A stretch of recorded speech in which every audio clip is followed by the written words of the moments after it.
how often do you get to meet people on your commute as you're driving on, Texas University, Wellborn, wherever? How often do you get to see these things? And for me, every morning as I'm riding along, I would wave at people walking dogs or people mowing lawns or, utility workers, crossing guards or neighbors.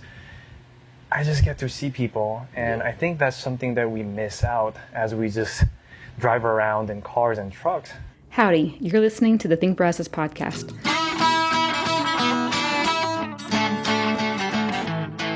We host conversations with locals, politicians, and policy experts to help families thrive in Brazos County, Texas.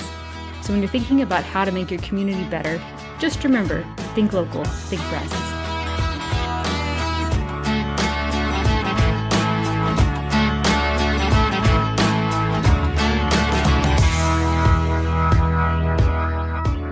This is the Think Brazos podcast, and we're joined today by Neo Jang, who is a member of the, not faculty, but the staff of Texas A&M University.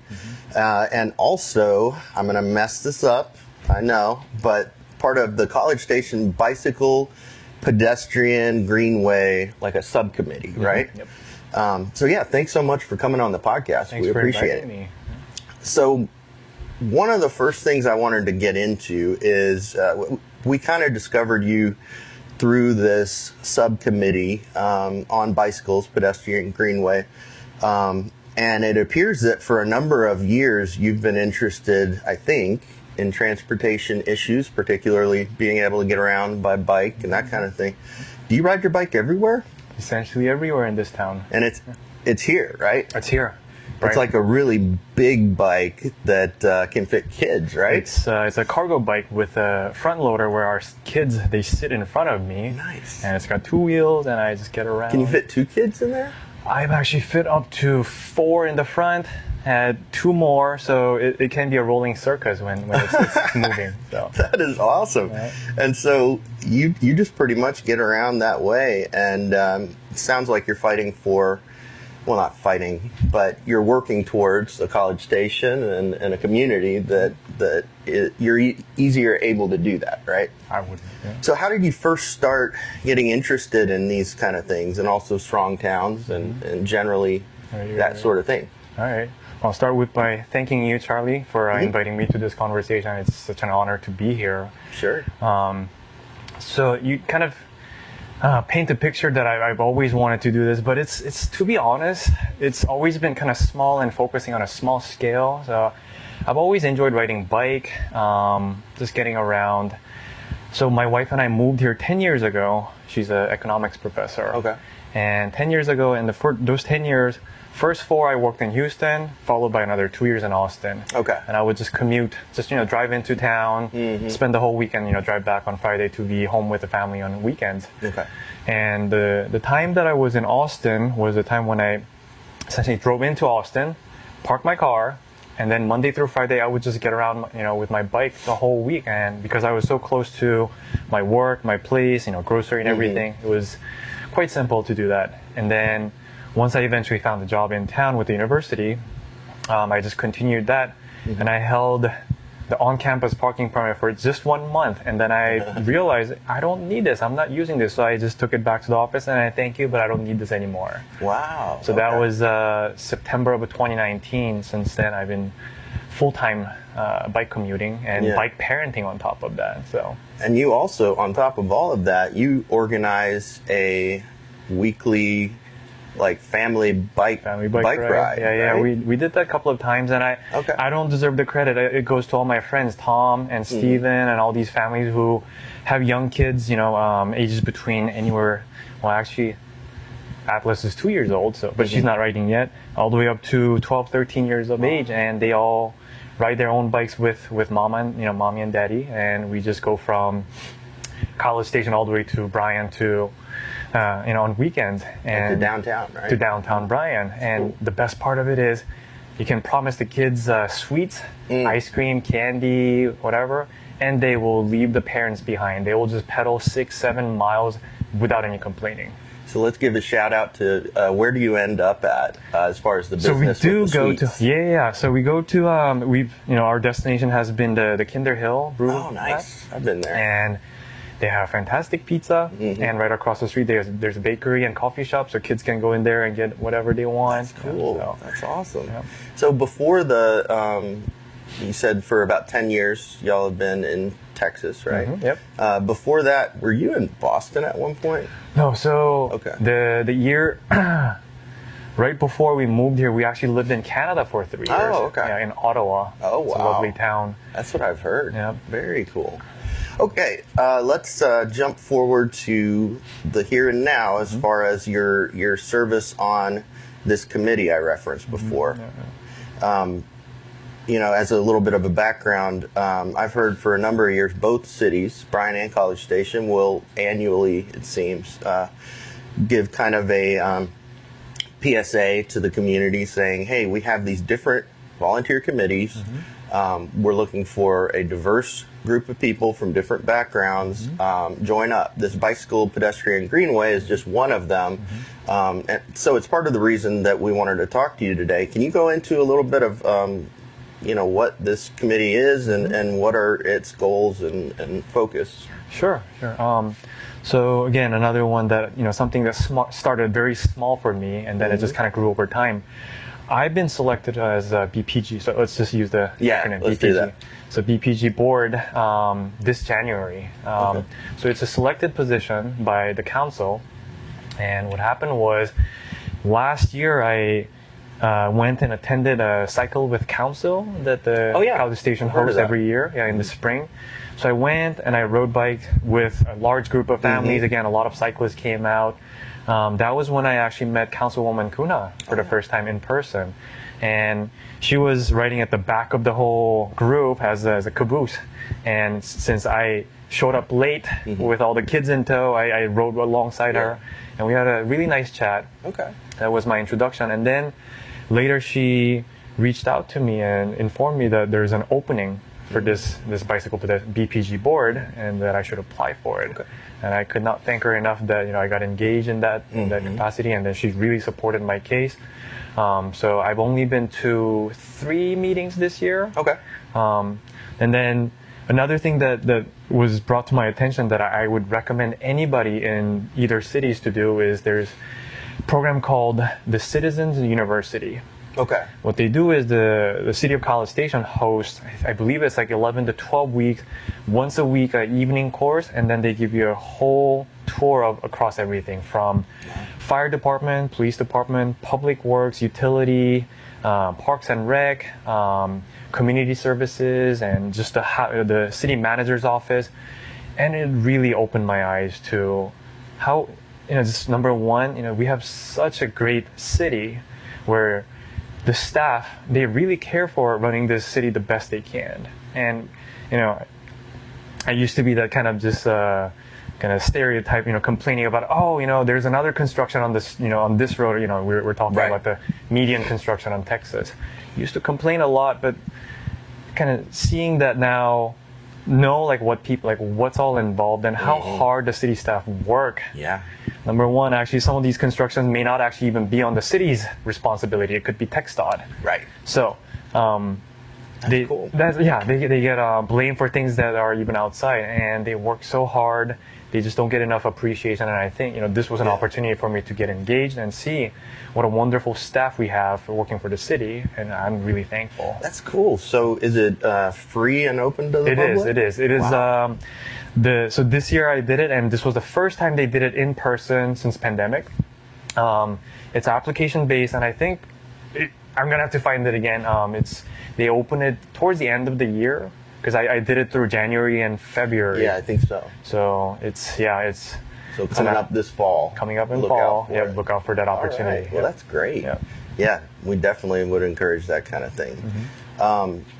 So as far as the committee itself, what's it trying to accomplish? I mean, the name kind of speaks to some of it. Yep. But what is it in a nutshell? So over the course of the city's history, they used to have separate planning for pedestrians, separate planning for Okay. bicycles, and separate one for greenways, and they all kind of came together. I'm not well aware of the timing, but Okay. eventually they came together, and it created this BPG board, and that looks over pedestrians and bicyclists as well as the greenways all together as kind of like holistic approach. So as you mentioned, that the name kind of covers it, that we are looking out for providing a pleasant and useful service for anyone walking, cycling, pushing stroller, rollerblading, and these days students ride their scooters. And also, one thing that we cannot forget about is those mobility scooters for people who are with disabilities. Right. So if there is an issue on mobility scooter getting around in some parts of the sidewalks, these are all within our purview that we have to be aware of and really advocate for improving these and just advocating for from that perspective to the council. Yeah. Okay. So, I know you've only attended, you said 3 meetings, yep, so you're just starting out. But do you have any, I guess, personal or professional goals as far as working with this committee that you want to share today? Right. So the last meeting that I went to was last Tuesday, and this was kind of review discussion of, let's look at our streets and roadways through Bryan College stations. What they have is a thoroughfare cross section. So imagine like Texas or University. You got 6 lanes of cars going up and down, and then you got median. And then if you look outside, from curb to curb, you have pedestrian sidewalk, and they could potentially put in cyclist lanes or path. So they look at cross section of these roadways and say, okay, so we can allocate this much to cars, and we can put more for the bicycle pedestrians. So they do it at the really wide ones, what they call major arterial, then minor, and then it goes to major and minor connectors. So it goes down 4 levels of classifications. And they were essentially asking us, the BPG board, to kind of look at it and tell, provide our feedback. Okay. And one thing that I brought up to them is that if there's anything for, say, like tree coverage. Yeah. Because you could build. So I was really thankful for this study to bring up and say, we got to ensure that it has to be safe. We got to make sure that if the cars are going fast, nearby, then it's better to keep them separate, keep cyclists and the pedestrians separate. So it's good to see that awareness that safety matters. And then what I read and I became more aware of is that walking and cycling has to be promoted as safe, useful, and pleasant. Right. So Otherwise, people won't do it. Otherwise, people won't do it, and drivers would drive by and look at this wide sidewalk and say, there are no people here. Nobody's using it. So it has to be useful and pleasant to use. And I was kind of just asking them about, can we make this pleasant by having tree coverage? And so that's. Okay. We live in Texas. It could be 90, 100 degrees outside. Yeah, exactly. You got to really think about that. Unfortunately, planting trees, it takes a long time to grow. It does take a long time. But I imagine, did they say that they were hoping to do it in this instance? So the way I brought it up was, City of College Station has this other initiative. I think it's officially called Cooling College Station. I've heard of that. And the notion is that this heat island effect is just getting worse and worse with more trees being cut down and more things being covered with asphalt and concrete. So city already started this initiative to plant more trees across the city in strategic locations such as parks, different neighborhoods. So and I just kind of slid that in and I said, city's already doing this. Can we do this towards these mixed-use paths also? Nice. And that's so they were glad, they're like, oh yeah, that's a good point. And also they pointed out things like, we also have to make sure that these are sustainable in terms of maintenance. If it's something that, grows and, if it needs, I don't know, like for instance, like grass, that needs to be mowed, a certain number of times a year. So those incurred costs on the city. Yeah. Okay. And that's all on us. We pay as, property tax and tax. So the city's already moving towards kind of more sustainable, more smart use of these maintenance So they were saying, yeah, like, we got to make sure that, tree is good, but we got to make sure that it's not something that we have to keep maintaining it. Also something that won't grow into, say, like utility lines or, grow roots into sewer lines and water lines. So they were all, we all kind of talked about it, and, it would be nice to do it. What are some of the barriers that we need to address? So you got the conversation started. Yeah, That's great. Yeah. Well, I want to shift towards, this is a mainly housing podcast, but we talk about transportation as well.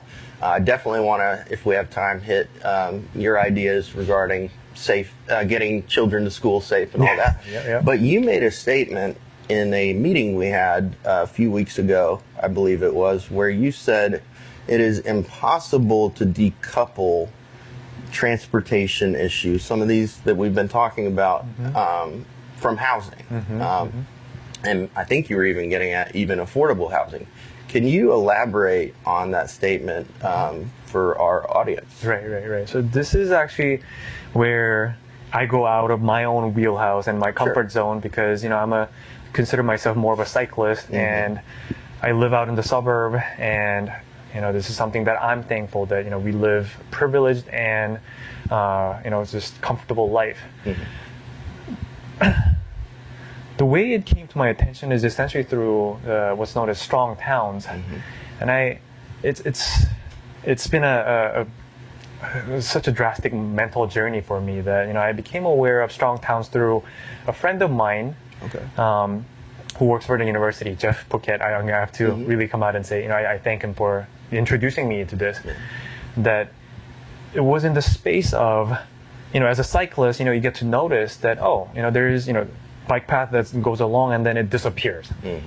And then you have a sidewalk that goes by and then that disappears, or it just goes into such a sorry shape that it's not safe to pass. So these are the things that I became more and more aware of as a full-time cyclist, bike commuter. Then strong towns opened my eyes in terms of how our society has become very much focused on basically everything being car dependent.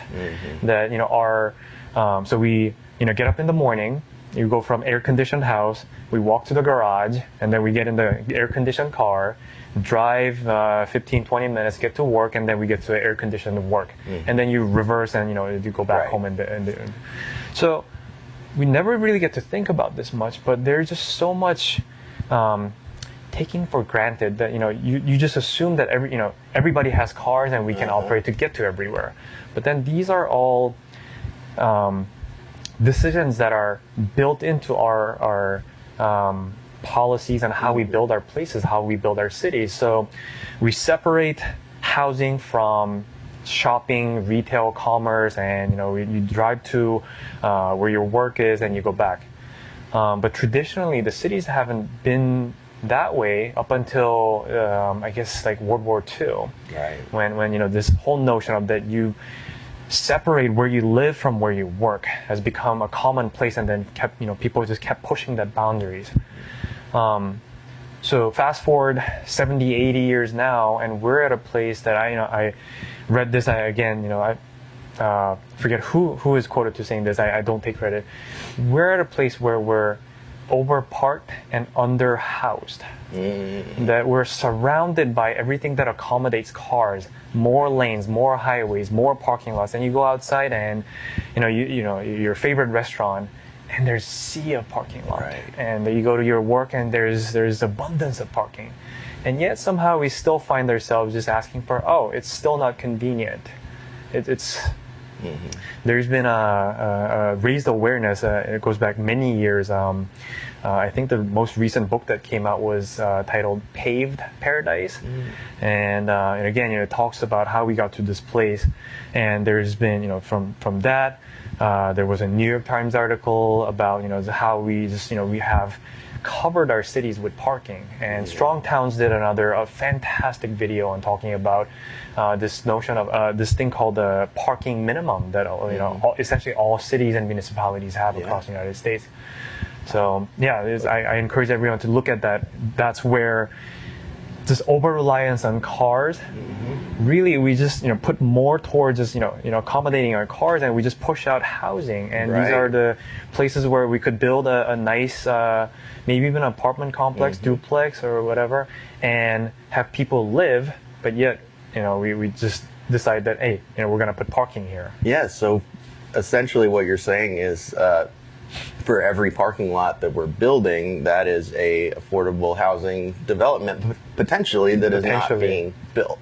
Yep. That's a really good point. This also is, I think, related to housing and even affordable housing development. The idea of getting your kids safely to school, whether you're in a car or in a bike like what you do with your kids, or some other mode of transportation. You seem to be incredibly interested in this concept, and I'd like you to expound on that. What are your ideas for potentially helping with this issue? Right. Another, very a good point. There was a YouTube video that just came out from the channel called About Here, and the title is why did kids stop going to school on walking and bike? And I'm paraphrasing the title. So it talks about how we have a society where parents wake up in the morning, rush with the kids, get them fed breakfast, and then just load everybody up, and then you just drive to school, drop them off, and then you continue on to go to work, and then you come back in the afternoon, pick them up, and go home. When in fact that there's all these families with kids who live less than, I think the figure is like about a mile away from schools that they attend, and yet they are driven to school. And here's this kind of interesting experience that I've had. When I first started just delivering our kids to the school, to the front door on my bike, in the beginning I used to get a lot of looks, and kids are, I love kids, and they would always look at it, they was like, wow, what is that? Look at that, mama. And then they would ask, and some kids would be brave enough to come up and ask, where did you get that bike? And it's always been such a pleasant experience to interact with the kids asking questions, and even some of the parents came up to us and asked, like, how do you do it? And over time what I've seen is there's more and more families actually doing, I know at least 3 or 4 other families who just ride with their kids, either the kids riding on the parents' bike, or the kids just riding on their own. And it always makes me feel good that kids are able to build that skill to just get to on their own power and get there, get to school and go home. And now all of this has to come with safe school areas, school zones, and that's one thing. If the parents and they don't feel safe letting the kids ride their bikes, then they won't do it. If the kids don't, because if there are a lot of cars and if they're not paying attention, that's dangerous. Right. So as a BPG member, that's one thing that I always think about. That are the areas around school, essentially the school zone, is it safe for kids to walk and bike around, either along bike path or the pedestrian on the sidewalk. And for the most part, there's a lot of awareness. Essentially, any parents that I've talked to until now, they always talk about that. They would like to do more of this, but then there are some barriers. There are some lanes that are not connected, or there are just way too many cars around to feel safe. So these are the issues that we need to address. Do you run into with your own experience taking your kids and that sort of thing? Do you run into unsafe situations every now and then, or is it totally fine? That's actually an interesting point. When I started, so this goes out beyond just dropping our kids off at school. When I started, a lot of our friends, when I tell them that I take our kids on my bike to go get to school, and there's like, aren't you worried about all these student drivers in town and their lifted trucks and blind spots? And so I was worried, and I have to say, this is something that I have to give credit to my wife, who is not a cyclist the way that I am. I joke that between the two of us, I do all the cycling. And so she used to be very concerned that is my husband doing is he doing the right thing? Like, are our kids gonna be okay? She used to be worried, but then over time she essentially started trusting me and trusting the city more, the drivers, because that's been my experience, that in the past almost 4 years I have hardly ever had any close calls, so to say. Good. I had never had any, thankfully, knock on wood, I haven't had any incidents yet. But by far, I have to, this is something that I really have to thank the drivers of this town for, that the drivers don't get enough credit in this town. That for me, it's been positive experience that, that when drivers see kids on bikes, first reaction I think is, it kind of goes like this. This is how I see it. A bit of a surprise that, this is not something you see normally, followed by just courtesy and generosity. So coming down Welsh Avenue, I'm riding on the bike lane, and by far, all these cars passing us would give us such wide berth, and they are doing the, because there's enough room to go around, and they know, there are kids on the bike, so they're really generous and courteous. And on top of that, when we come to a intersection, people usually they always pass us to go by and then be really nice to us. And I've lost counts of how many. This is the funny part. A random truck would stop next to him, and then they would roll down the window, and they would just give me, "That's cool, dude. That's awesome." It's such a just random compliments from people. I just think it's just nice to see families and kids on bike, and it's been very positive experience. Have you ever done the math on how much you're saving every month as far as being able to not drive as much? That's, more than... So I'll talk a little bit about that. So I actually sold my car 2 years ago. I let that go because it was just sitting in the garage doing nothing. So we're a one-car family. My wife still drives. Funny thing again, I'll have to... so she tells me that she is married to 3 husbands so far, all me. When we met, we dated through college. I used to be really nuts and about cars. I used to take the car to track. Funny. I used to be really into cars, more so than I did my own engine work. I did all of that. Followed by this. So that was her first husband. Second husband was this. I used to drive this Honda station wagon. While I was commuting through Houston and Austin, and station wagon is this. It's just reliable. You just get out, in the morning and then you just drive. It's just boring. And I would. That's how the family got around. And then I sold that one, and now I'm full-time bike dad. So I'm the third husband. The third husband. Yep. That's hilarious. Yep. So is there anything else that we missed that you want to bring up or make sure the audience knows about before we sign off? Yeah, so I got kind of sidetracked about that last part, but the question was, what are the benefits of just riding around? And one thing that, I just really want to share with any, audience here is it's just so pleasant. Beyond any monetary savings or anything, health of, I don't have a gym membership, but I just ride. I don't feel like it. But recently I had this instance where along my commute, there's this house with a front yard that is just so beautiful. And, it goes with seasons. It's more than just, you expect front lawn to be just flat with grass and just manicured. But this particular one, has a lot of flowers, wildflowers, and it's just blooming, and it's and it goes with season, and it's just so lovely. And after having passed it so many times, what I decided to do is that I left a little note, telling the homeowner that I go by your place every morning, every afternoon. I just absolutely love what you're doing. Thank you for doing this, and because it's so different to see something like that. And we ended up making friends. She reached out to me, and April and John, they're fantastic people. And what it got me to think about is that how often do you get to meet people on your commute as you're driving on, Texas University, Wellborn, wherever? How often do you get to see these things? And for me, every morning as I'm riding along, I would wave at people walking dogs or people mowing lawns or, utility workers, crossing guards or neighbors. I just get to see people. And I think that's something that we miss out as we just drive around in cars and trucks. And I think that's something that we could all try a little bit more, and just getting to just have that kind of pleasant experience. And I I think that's something everybody should try.